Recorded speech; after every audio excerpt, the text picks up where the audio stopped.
Hoje pela manhã, retomando então essa série de estudos, eu peço a vocês que abram a Bíblia, Evangelho de Jesus Cristo, segundo Marcos, capítulo 3, leremos os versos 7 a 12.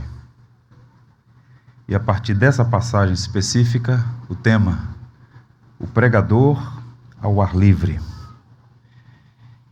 Diz assim a palavra de Deus: Retirou-se Jesus com os seus discípulos para os lados do mar.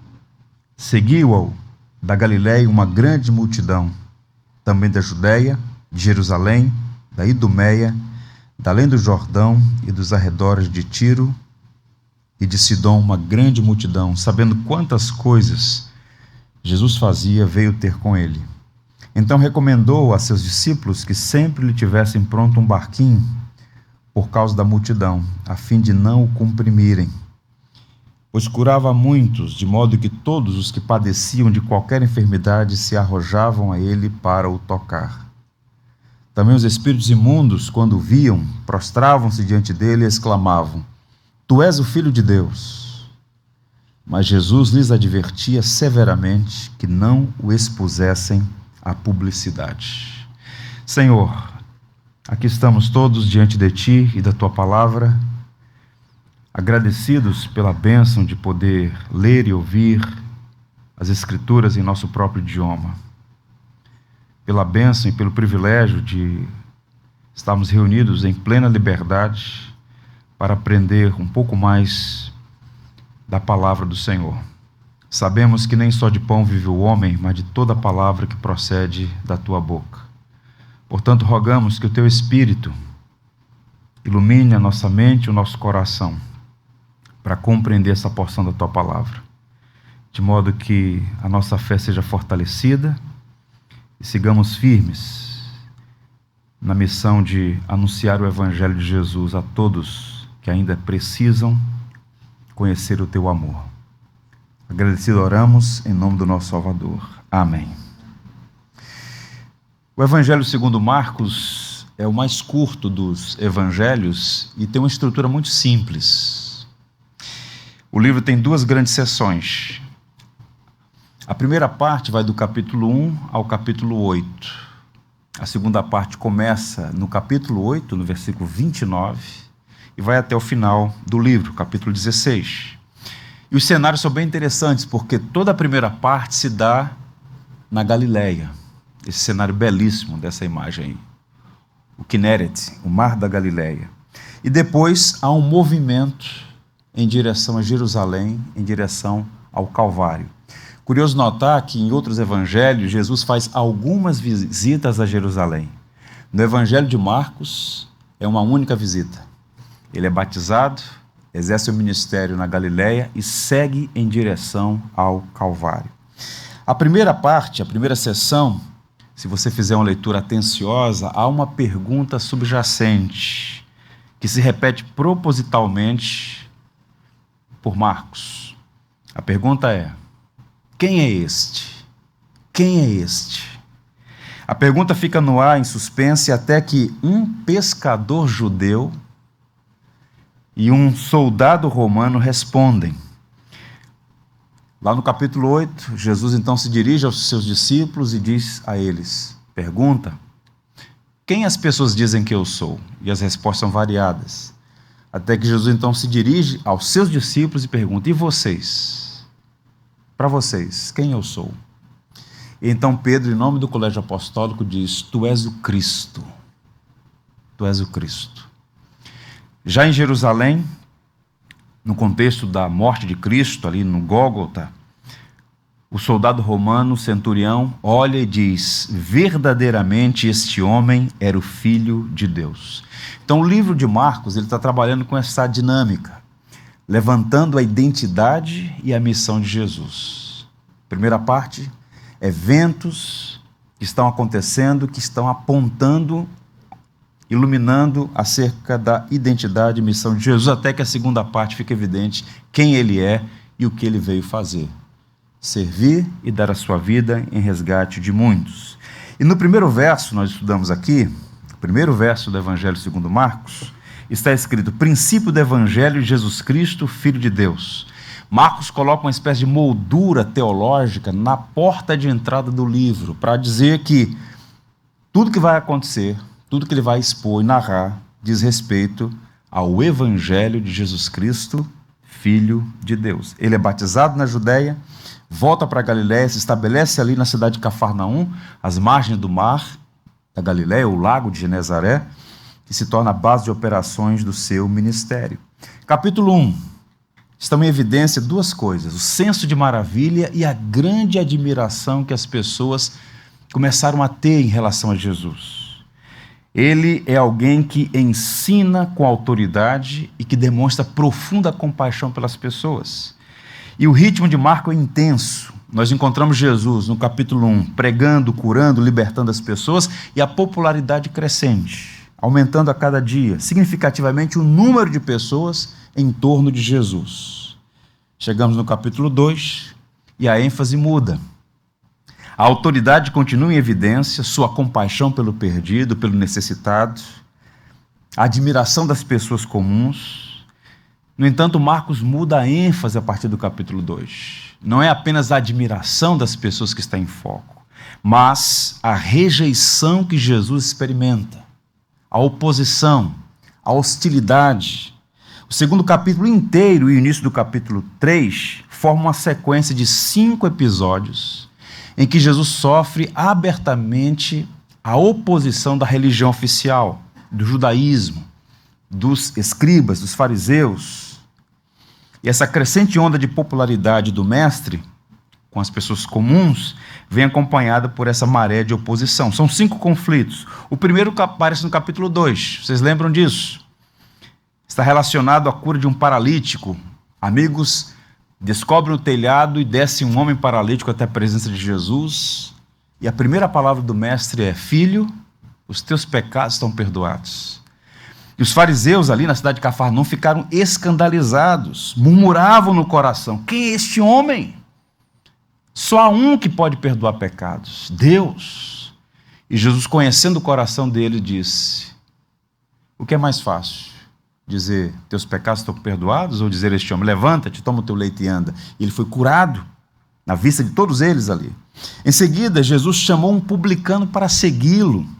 Os fariseus reprovaram a atitude de Jesus. Como pode um homem sério sentar-se à mesa com um cobrador de impostos, com um homem de baixa reputação, de caráter duvidoso? Depois, ao perceberem que os discípulos de Jesus não jejuavam, os fariseus fizeram uma crítica velada ao perguntarem: qual o motivo da inobservância? Por que seus discípulos não jejuam, como os de João Batista, por exemplo?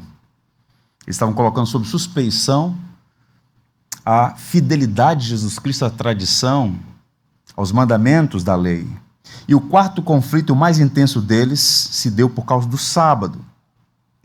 Jesus foi à sinagoga e curou um homem com a mão ressequida, que foi o teste definitivo para mostrar que, na ótica dos fariseus, Jesus não se enquadrava no perfil de um líder religioso autêntico. E a essa altura, na sequência dos eventos narrados por Marcos, os fariseus já tinham criado um perfil para Jesus. Sabe qual é o perfil que eles construíram de Jesus, que eles mentalizaram em relação à pessoa de Jesus, nesses 5 movimentos de oposição?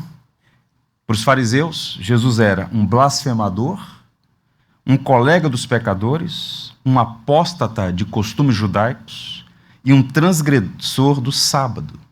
E essa hostilidade vai crescendo, crescendo, até um ponto, se você observar o capítulo 3, verso 6, que houve uma conspiração entre fariseus e herodianos para matar Jesus. O texto diz: retirando-se os fariseus, conspiravam logo com os herodianos contra ele em como lhe tirariam a vida. É justamente depois desse ciclo de confrontos com o judaísmo oficial, simbolizado pela sinagoga, que Jesus se dedica agora às pessoas comuns. Ele vai exercer seu ministério ao ar livre. Por 2 vezes ele foi à sinagoga. Só mais uma vez, no Evangelho de Marcos, ele volta à sinagoga. O ministério de Cristo agora é ao ar livre. Ele agora é o pregador ao ar livre, para as pessoas comuns. A cegueira espiritual daquelas pessoas, dos incrédulos religiosos, esse é o paradoxo, alimentaram a hostilidade deles. Então, se ele é rejeitado na sinagoga, é buscado pelos que estão do lado de fora. Se é rejeitado pelos mestres, ele é buscado pelo povo. A sinagoga fechou as portas para Jesus. Então ele foi para as ruas, para os campos, ele foi pregar a céu aberto. Isso é muito interessante. Há um filme, e eu assisti recentemente, novamente, um filme muito interessante sobre a Joana d'Arc, um personagem muito curioso da história. Em um momento do filme, o filme produzido por um homem chamado Peter Bray, ela chega então a uma cidade onde tenta persuadir os lordes daquela cidade a se mobilizarem para expulsar os ingleses que estavam em boa parte do território francês, naquele contexto da Guerra dos 100 Anos. E quando ela chega jovem, começa a argumentar em favor das perspectivas dela de liberdade para o povo francês, eles então fazem chacota dela, desprezam, e ela diz uma coisa no filme muito interessante.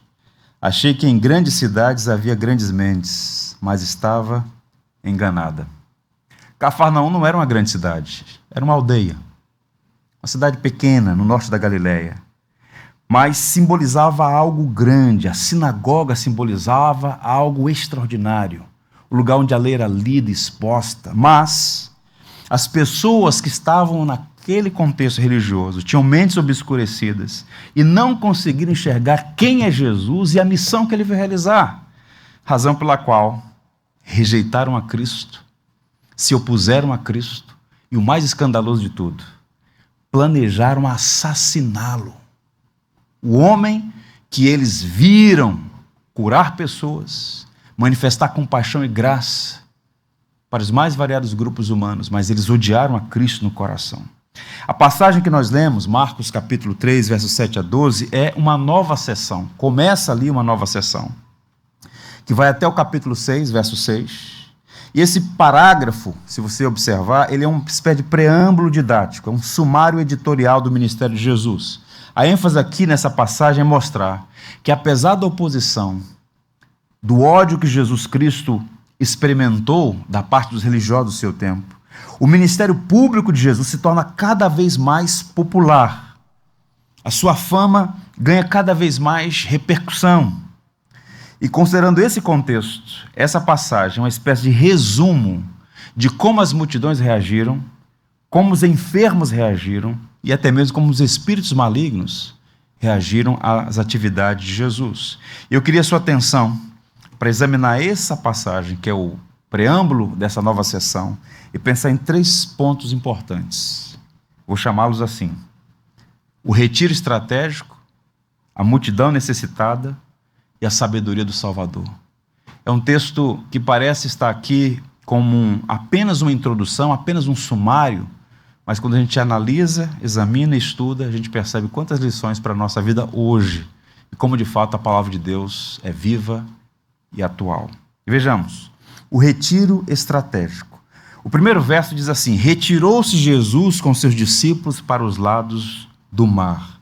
Essa é a segunda vez no livro, e nós estamos no início, capítulo 3, é a segunda vez que Marcos menciona um retiro de Jesus. No capítulo 1:35, ele buscou um lugar a fim de orar sozinho. Eu preguei aqui um sermão sobre a vida de oração de Jesus. Alta madrugada, foi para um lugar deserto e ali orava. Retiro. O Dr. Vincent, um biblicista do Novo Testamento, identificou 11 ocasiões em que Jesus Cristo se retira para orar, para descansar ou para ter um tempo com os seus discípulos mais próximos. E nesse capítulo específico, o retiro de Jesus foi necessário por 3 motivos. Vejam. Primeiro, evitar um conflito definitivo antes da hora. O verso anterior, verso 6, uma conspirata está em curso. As pessoas estão planejando, fariseus e herodianos, que não se davam, eram inimigos, perspectivas teológicas e políticas distintas, mas se uniram com o propósito de matar Jesus. Termina assim o verso 6, capítulo 3. Agora, o verso 7 diz: Jesus retira-se. Ele faz essa retirada estratégica. E eu repito, para evitar um conflito definitivo antes da hora. Depois daquela série de conflitos, O nível de intolerância, de hostilidade deles com Jesus os levou a planejar a morte do Salvador. E observe que, na perspectiva de Mateus, dessa passagem, Jesus estava consciente, o Senhor Jesus Cristo, de que havia uma conspiração para matá-lo. Mateus diz assim: retirando-se, porém, os fariseus, conspiraram contra ele, como lhe tirariam a vida. Mas Jesus, sabendo disto, afastou-se dali. Portanto, o motivo desse retiro de Jesus não foi por medo da conspiração. Ser um homem perfeito, um varão valoroso, Jesus nunca foi, não é, jamais será covarde. Ele era um homem de coragem. Ele não estava com medo.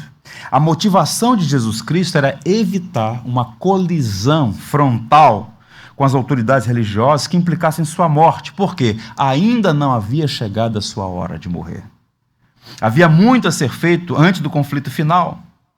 E aqui uma aplicação interessante. Quando os ventos da perseguição, os ventos da tribulação sopram, é prudente buscar refúgio e proteger-se. Jesus Cristo fez isso. É interessante porque ontem, dia 5 de fevereiro, foi o aniversário de desembarque na Nova Inglaterra de um homem chamado Roger Williams, o homem que fundou a primeira igreja batista na América, 1639, ocasião em que a igreja ali foi organizada. Mas quando ele chegou, em 1635, logo convidaram ele para pregar. Ele começou a pregar. E entrou em conflito com as autoridades de Massachusetts, que tinham uma perspectiva teológica diferente em relação ao batismo de pessoas, por exemplo, batizavam infantes, a relação entre igreja e Estado.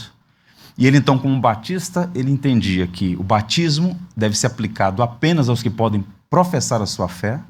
A igreja é uma membresia regenerada de pessoas que foram alcançadas pela graça e batizadas em resposta ao arrependimento e fé. Separação igreja-estado e outras coisas mais. Então houve conflito e ele e um grupo teve que fugir para o sul. E em Providence, eles fundam, em 1639, a primeira igreja batista nos Estados Unidos. Ou seja, esses retiros estratégicos para fugir da morte, porque não é chegada a hora, estava presente em Jesus, e na história da igreja você encontra vários outros fazendo esse mesmo movimento. Então Jesus Cristo quis evitar uma morte prematura, não era chegada a sua hora ainda. Pois bem, o segundo motivo, evitar que conceitos equivocados fossem associados à sua pessoa. Observem que apenas Marcos, dos 4 evangelistas, mencionam que Jesus Cristo percebeu logo no início que havia uma leitura equivocada acerca da sua vocação, do seu ministério, da sua missão. Li para os irmãos, um pouco atrás, no capítulo 2, olha só. Procuravam-no diligentemente Simão e os que com ele estavam. Tendo-o encontrado, lhe disseram: todos te buscam. Jesus, porém, lhes disse: vamos a outros lugares, às povoações vizinhas, a fim de que eu pregue também ali, pois para isso é que eu vim. A popularidade euforicamente celebrada pelos discípulos era um laço, porque a motivação naquele contexto, no capítulo 2, e agora também em alguma medida, das pessoas estava errada. Nesse momento, nem os discípulos, nem as multidões discerniram a identidade e a missão de Jesus. As multidões, até agora, estão vendo Jesus como um operador de milagres, um curandeiro. E os discípulos queriam aproveitar essa oportunidade, a popularidade de Jesus, para uma espécie de alavancar o ministério. E a missão de Jesus Cristo está posta em perigo já no primeiro dia.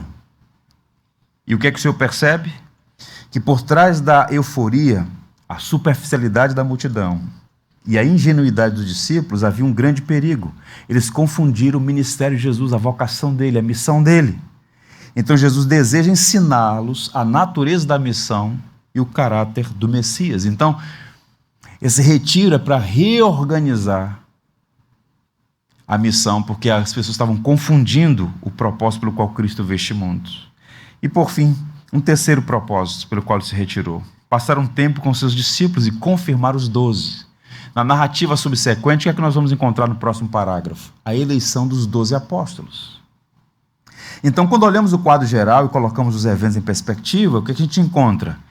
Jesus se retira com seus discípulos, ele passa a noite em oração, escolhe 12 homens para auxiliá-lo na missão, e prega um sermão que é a base espiritual do reino.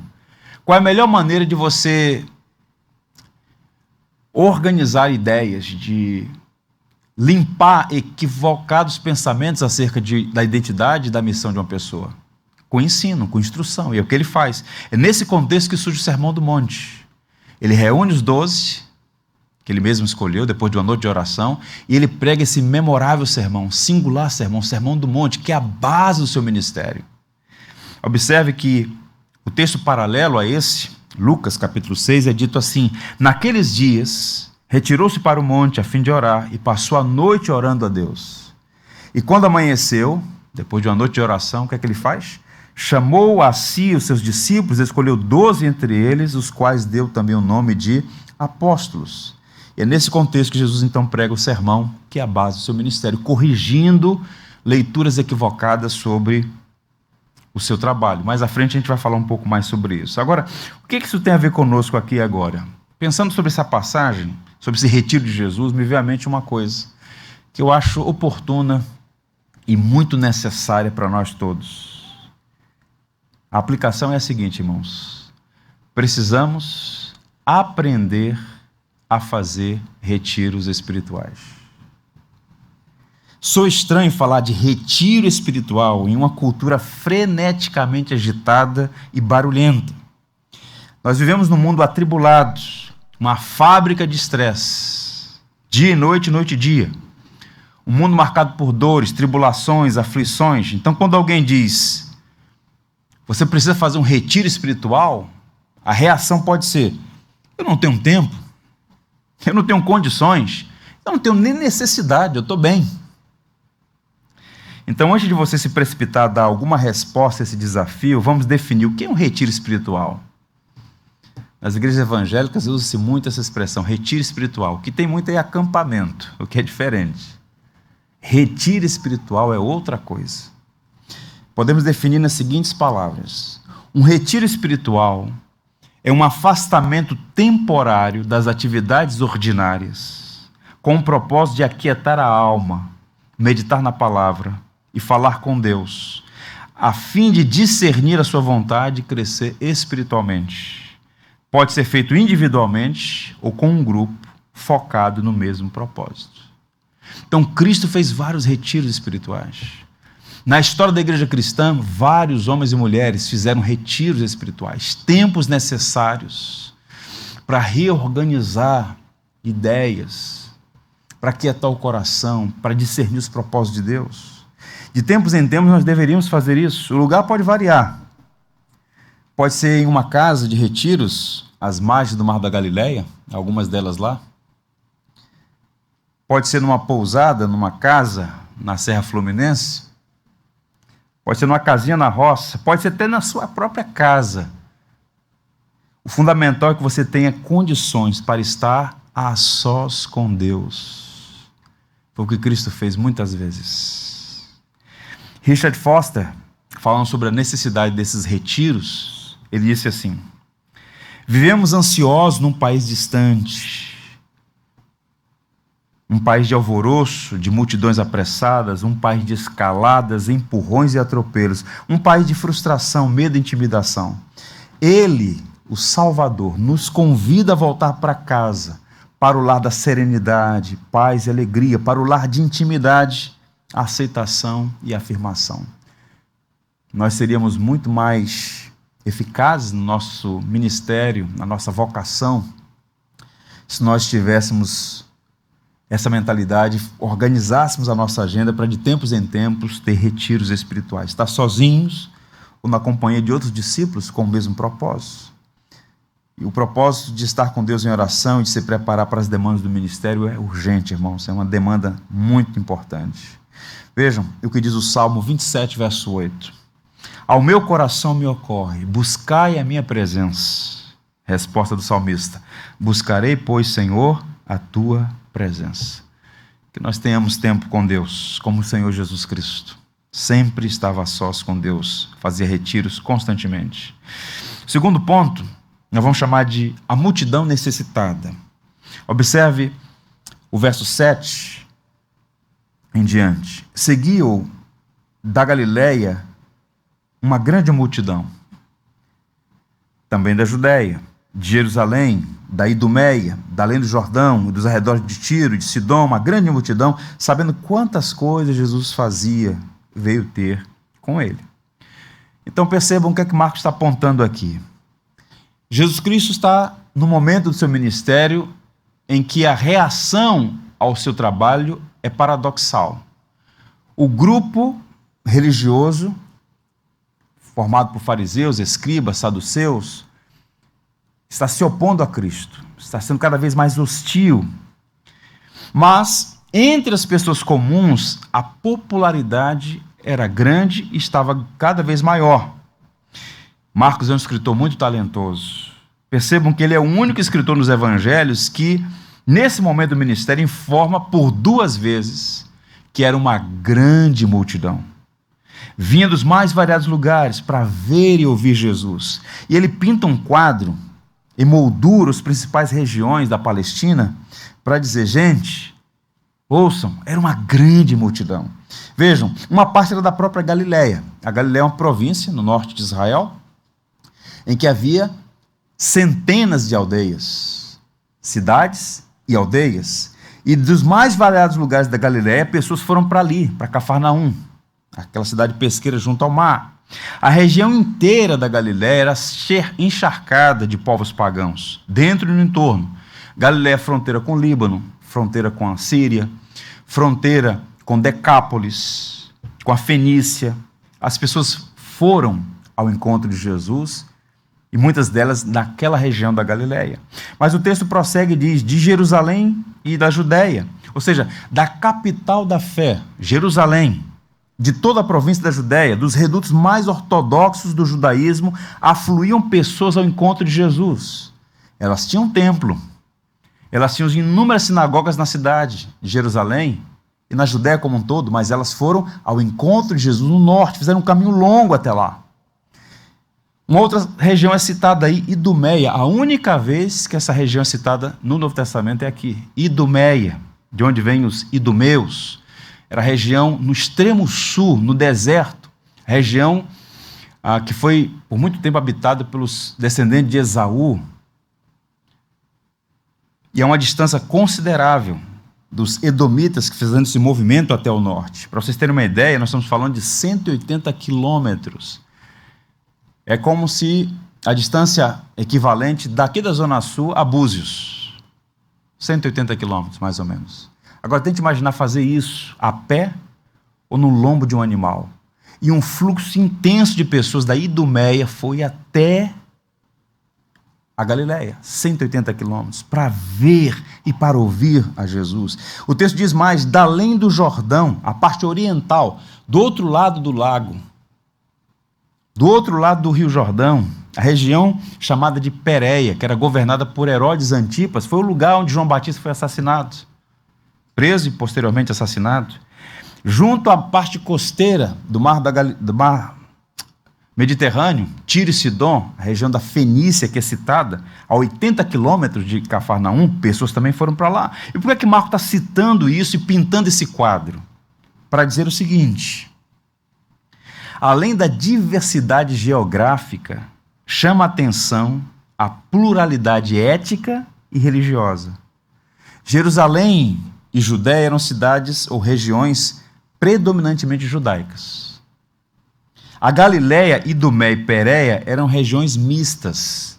Havia um bom número de judeus. A Idumeia, por exemplo, desde João o Hircano, que subjugou os descendentes de Esaú, havia um continente expressivo de judeus ali. Mas eram regiões mistas, havia judeus e povos pagãos. Agora, Tiro e Sidom, a população era majoritariamente gentia, a Fenícia. Mas de todos esses cantos, de todos esses lugares, pessoas foram ao encontro de Jesus. Há um comentário na Bíblia King James que diz assim, uma nota de rodapé: a popularidade de Jesus crescia impressionantemente. Essa rápida lista de Marcos mostra que as multidões vinham não apenas das áreas adjacentes a Cafarnaum, mas também de longas distâncias. As regiões mencionadas incluem praticamente a totalidade das principais regiões de Israel e dos países vizinhos. E Marcos, escrevendo para uma audiência romana, ele está mostrando, em outras palavras, que a fé cristã, o movimento de Jesus, não é uma seita circunscrita à Galileia. É uma nova criação. Deus está chamando gente de várias partes do mundo. Começou ali, naquele círculo pequeno, mas como nós vamos perceber, de fato a fé cristã se torna um movimento global. E nós estamos aqui como resultado dessa obra da graça de Deus. Então Marcos está informando que uma grande multidão, sabendo quantas coisas Jesus fazia, veio ter com ele repercussão. Até na Fenícia ouviu-se falar da obra de Jesus. E esse relato é interessante porque essa abrangência geográfica do ministério de Jesus Cristo é um retrato daquilo que os profetas pintaram. Por exemplo, Isaías, o servo sofredor que seria luz para os gentios. Isaías 49, verso 6 diz que ele veio para ser luz para os gentios. Geograficamente, as pessoas estavam se deslocando de todas as partes até a Galileia para ver Jesus. Do sul, Jerusalém, Judeia e Idumeia. Do leste, toda a região da Pérea. E do norte, Tiro e Sidom. A Galileia estava ocupando o lugar de Jerusalém como centro da vida religiosa. Isso é interessante. Quando Deus quer humilhar a sabedoria dos grandes entendidos, né? Dos sábios deste mundo. Já parou para pensar nisso? Quando Deus enviou seu filho a este mundo, ele nasceu numa inóspita aldeia, Belém, tão pequenina para figurar entre as milhares, criado na Galileia, e quando ele começa a exercer seu ministério público, ele se estabelece no norte, na Galileia dos gentios. E agora várias pessoas dos mais variados lugares estão se dirigindo para ver e ouvir a Jesus. Marcos está mostrando de forma muito habilidosa, repito, que não se trata de uma seita no subúrbio do mundo, mas a nova criação sendo realizada pelas mãos do Redentor. A pequena pedrinha que colocou ao chão a grande estátua, na linguagem do profeta Daniel. Qual é a motivação da multidão? Por que essa multidão se dirigiu dos mais distantes lugares até Jesus? O verso 8 explica. Uma grande multidão, sabendo quantas coisas Jesus fazia, veio ter com ele. Alguns queriam ver Jesus. Quem era essa pessoa acerca da qual tanto se ouvia falar? Irmãos, tente imaginar. Leprosos sendo curados, paralíticos andando, milagres portentosos sendo feitos, testemunhos consistentes, afirmando, há um profeta entre nós.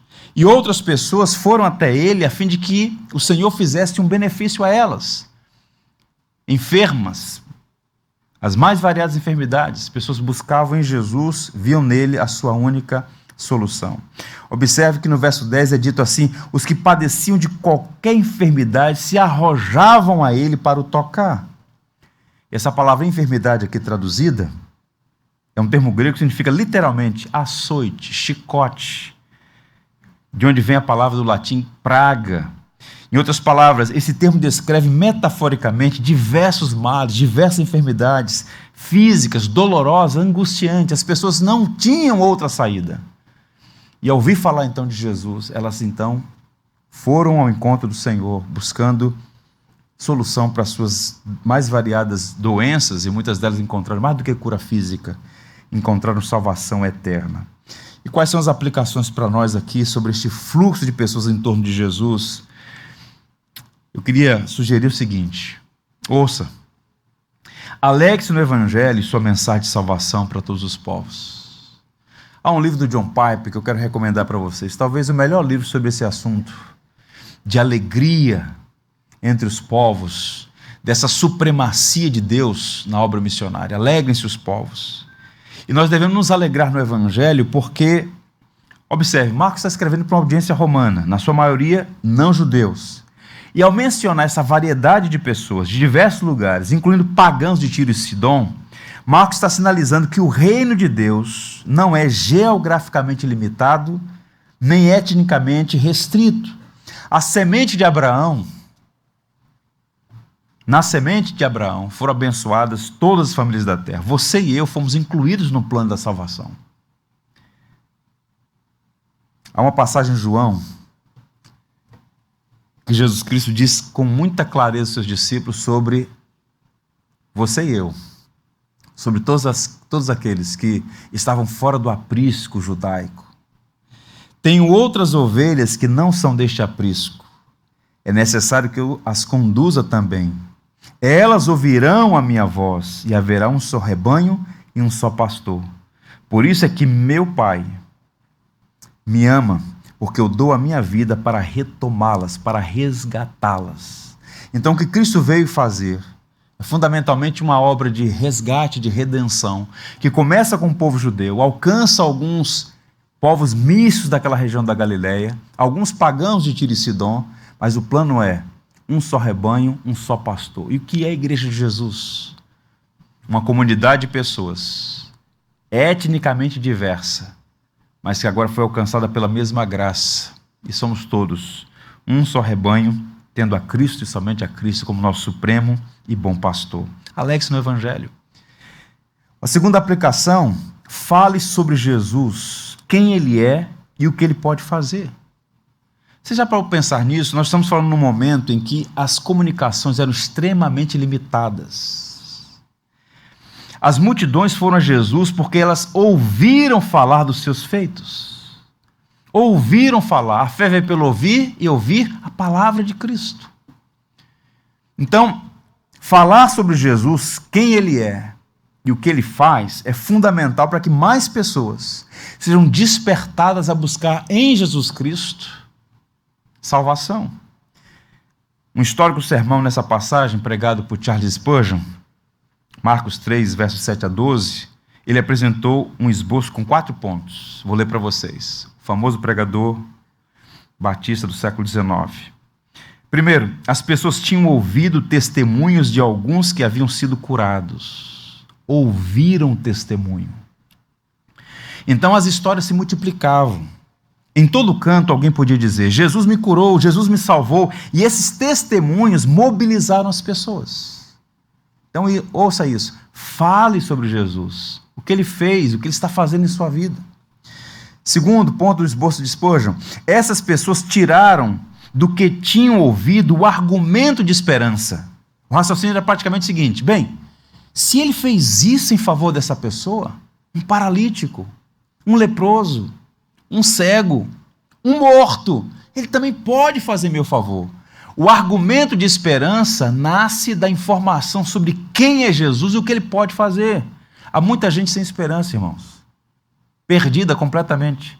Essa pandemia só deu concreção a esse mundo desesperado. É triste ver a quantidade de gente em pânico, desesperada. Isso não tem a ver com crise sanitária, isso é uma crise espiritual. E nós somos o povo da graça, o povo que foi alcançado pelo Evangelho, nós somos portadores da mensagem de que viver é Cristo, morrer é lucro. Sem pânico, sem histeria. Viver para a glória do nosso Redentor, nossa vida está nas mãos dele. Informar as pessoas, eu encontrei, ou melhor, eu fui encontrado. Pelo Cristo ressurreto, ele deu significado para a minha vida. Isso vai trazer o que Spurgeon chama aqui de argumento de esperança. Se fez por ele, pode fazer por mim. Terceiro ponto, essas pessoas vieram a Cristo com urgência por causa de seus sofrimentos. Havia muitas enfermidades físicas, doenças na alma, elas estavam aflitas, necessitadas, carentes de cura e salvação. Não era o Império Romano que iria resolver o problema, muito menos as autoridades judaicas, elas mesmas perdidas. Foi Cristo que encontrou aquelas pessoas e deu a elas sentido e significado, curou não apenas o corpo, mas a alma delas. E o quarto ponto, Spurgeon diz, essas pessoas vieram a Cristo porque sabiam que Jesus podia curá-las e salvá-las. Elas colocaram toda a esperança em Jesus. Sim, Jesus Cristo é a única esperança. E todas as pessoas que vieram a Cristo foram atendidas por Ele. Ninguém foi desprezado, ninguém voltou de mãos vazias. Todas elas receberam graça da parte de Deus.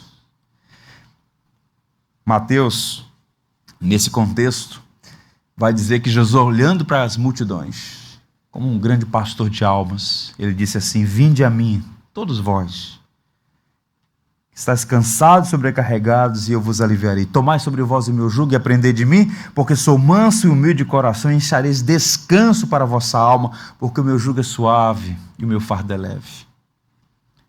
Cristo convidando as pessoas a verem a Ele. Ele é a fonte inesgotável de paz, de contentamento, de alegria, de esperança. É Cristo, nosso Salvador. E por fim, a sabedoria do Salvador. No verso 9, há uma expressão aí que me fascina.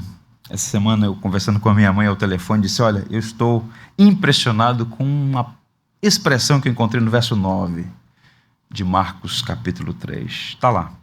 Então recomendou a seus discípulos que sempre tivessem pronto um barquinho, por causa da multidão, a fim de não o comprimirem. Esse detalhe é fascinantemente instrutivo. Vejam, Marcos diz que Jesus Cristo recomendou aos discípulos que providenciassem um barquinho, caso houvesse a necessidade de uma retirada estratégica. Ouçam, Jesus não está fazendo que pouco caso das pessoas ou desprezando a multidão como uma espécie de um superstar que está se afastando dos fãs. Não, não é essa a ideia. Era uma questão de segurança e proteção.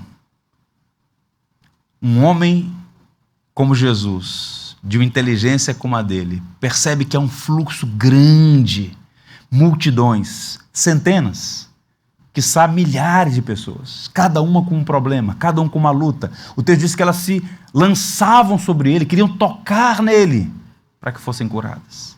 E ele, percebendo o perigo iminente, disse para os discípulos: deixem um barquinho pronto, caso haja necessidade. Eles se afastariam por segurança e até para viabilizar também uma pregação do barco, como algumas vezes ele fez em direção ao continente. Qual o ponto? Adolf Pohr, o comentarista bíblico, diz assim: eles não só o apertavam de todos os lados, mas até de cima se arremessavam sobre ele para tocá-lo de algum modo e experimentar seus poderes milagrosos. Como um enxame de abelhas, eles o envolvem de modo que mal conseguia espreitar sob o peso. Este anseio descontrolado por cura, Jesus corrige com a sua atitude. A palavra comprimir aqui significa literalmente esmagado pela multidão. A preocupação era: nós vamos ser esmagados por essa multidão. Isso já aconteceu várias vezes na história. E o verso 10 diz: por que as multidões faziam esse movimento de esmagar, de apertar, de querer estar perto? O verso 10 diz: pois curava muitos, de modo que todos que padeciam de qualquer enfermidade se arrojavam a ele para o tocar. Elas estavam desesperadas. E Marcos, numa espécie de nota explicativa do motivo dessa aglomeração em torno de Jesus, diz que ele então recomendou que preparasse um barquinho, tivesse pronto aquele barquinho, caso houvesse necessidade. Vejam, ele não usa de seus maravilhosos poderes para proteger-se, mas instrui seus discípulos a manterem um pequeno barco de prontidão, para evitar serem esmagados pela multidão. Isso para mim é fascinante. Quem é Jesus? Qual é a nossa confissão como cristãos? Jesus é plenamente Deus e plenamente humano. Uma pessoa com duas naturezas. E diante daquela situação, ele não levitou.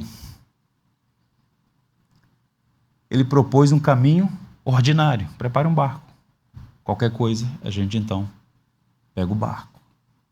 Tomás de Aquino, comentando essa passagem, usando aqui o comentário que os irmãos me deram de presente quarta-feira, o grande Tomás de Aquino diz assim: vede sua glória ocultada. Com efeito, para que a turba não o atropelasse, pediu uma barca, de sorte que nela entrando se conservasse ileso. O Deus homem escolheu usar meios ordinários. Isso é fantástico. E aqui tem uma aplicação muito importante para nós hoje, sobretudo nesse evangelicalismo brasileiro tão gnóstico, tão esquisito. A soberania de Deus não anula a responsabilidade humana. Jesus divino e humano usou sabiamente as medidas de precaução contra possíveis perigos. E o que tem isso a ver conosco aqui? Você pode orar para passar numa prova, num vestibular, num concurso, o que quer que seja, mas isso não elimina o seu dever moral, intelectual de estudar. Você pode orar por sua saúde, mas isso não significa uma licença para ser negligente A oração não exclui tomar cuidados diários e buscar assistência médica.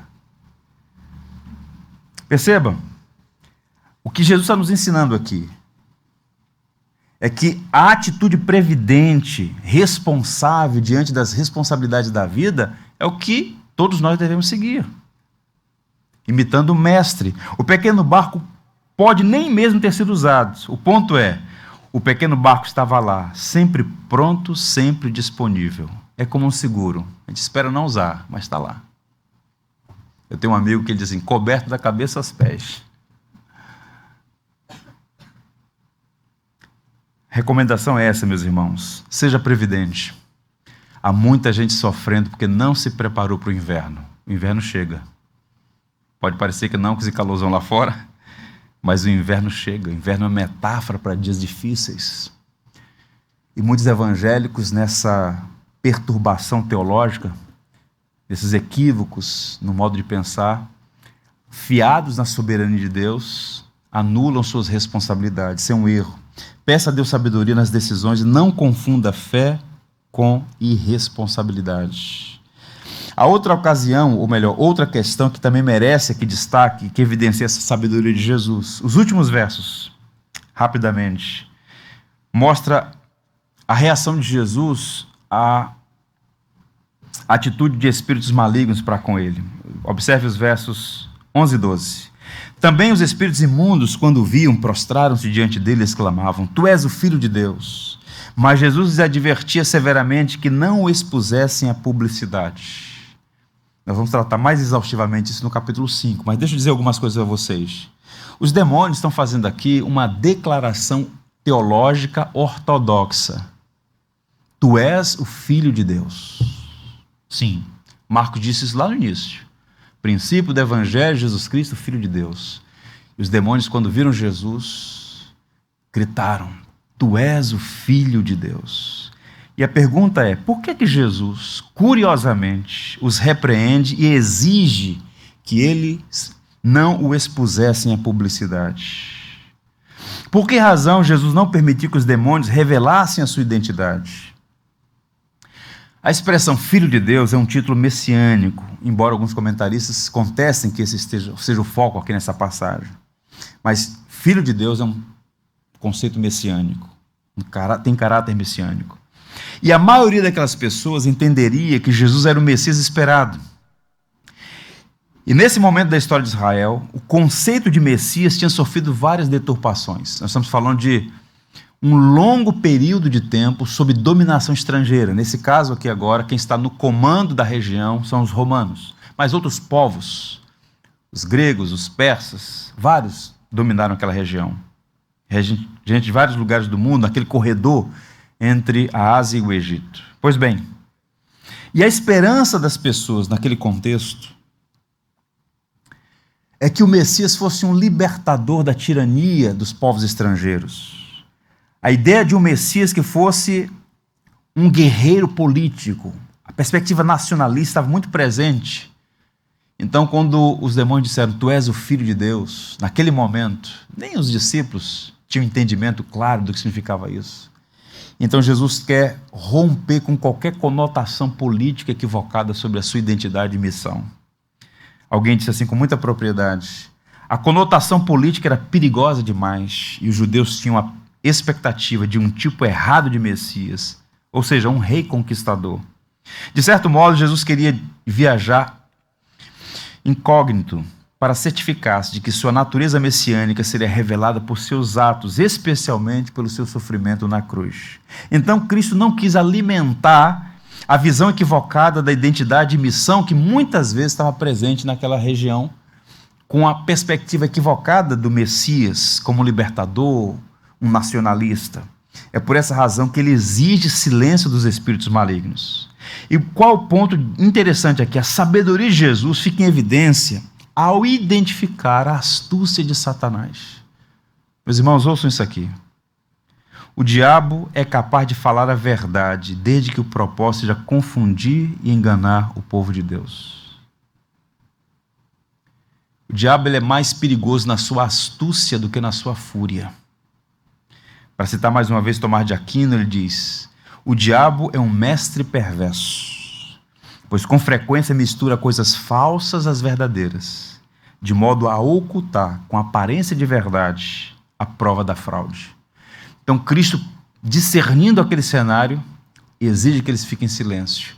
Como é que os seus discípulos, e mais tarde as multidões, e nós hoje, teríamos uma completa visão sobre quem ele é, por sua obra, por seu ensino, mas sobretudo por sua morte vicária naquela cruz. Ele não é um guerreiro político, Jesus Cristo não é aquele Messias pintado pelos povos, pelo povo judeu naquele momento, não. A salvação de outra natureza. Não é simplesmente romper com a tirania do Império Romano, é romper com a tirania do pecado, que de fato é o maior problema do ser humano. Então a sabedoria de Jesus pode ser vista nessa atitude previdente em relação a manter o barco pronto para uma ocasião de fuga e também em discernir uma manobra diabólica para distorcer a sua identidade e a sua missão. E aqui eu encorajo os irmãos numa palavra final. Aprendamos com Jesus. Sigamos o exemplo de Jesus. Sejamos previdentes e prudentes. Cristo nos ensina nessa passagem sobre isso. Podemos aprender com o mestre nessa direção. Portanto, um retiro estratégico, uma multidão necessitada, a sabedoria do Salvador tem muito a nos ensinar. Eu encerro lendo para vocês um extrato de um sermão pregado no finalzinho do século XIX, no Canadá, por um homem chamado James Francis. Vejam como de fato o Senhor é singular, esse pregador ao ar livre que começou seu ministério no norte de Israel, na Galileia. Ele nasceu em uma vila obscura, filho de uma simples camponesa. Trabalhou em uma carpintaria até contemplar 30 anos. Em seguida, durante 3 anos, foi um pregador itinerante.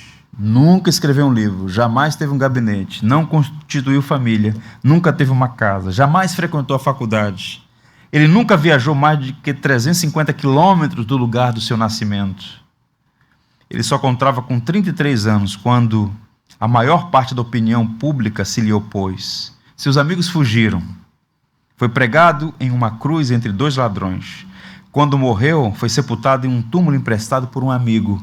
20 séculos se passaram e hoje ele permanece a figura central da raça humana. O que impressiona quando pensamos sobre a vida de Jesus é que todos os exércitos que já marcharam, todos os parlamentos que já existiram, todos os reis que já reinaram juntos, não afetaram tanto a vida do homem na terra quanto esta única vida. Ele é um pregador sem igual. Ele é o próprio Filho de Deus. Louvado seja o nome do Senhor Jesus. Quantos concordam com isso? Fiquem em pé, vamos cantar Salvador Maravilhoso. Tudo que tens feito, por tudo que vais fazer, por tuas promessas e tudo que és, eu quero te agradecer com todo o meu ser. Agradeço, meu Senhor, te agradeço, meu Senhor, te agradeço por me libertar e salvar, por ter morrido em meu lugar, te agradeço. Jesus, te agradeço, eu te agradeço, te agradeço por tudo que tens feito, por tudo que vais fazer, tuas promessas e tudo que és, eu quero te agradecer com todo o meu ser. E aí? Te agradeço, meu Senhor, te agradeço, meu